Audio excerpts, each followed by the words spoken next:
Right now I'm reading the low side pressure. Unit off.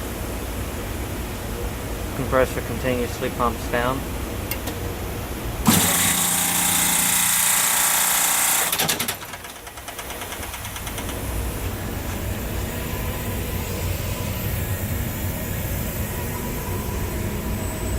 You can hear the gas bypassing the discus valves.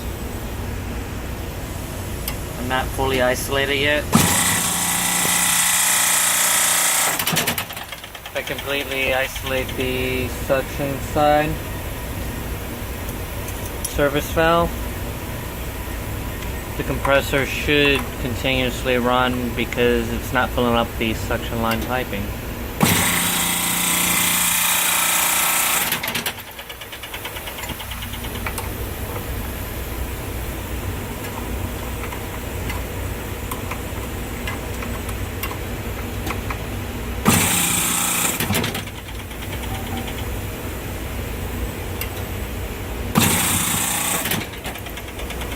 See how much faster it's filling up now?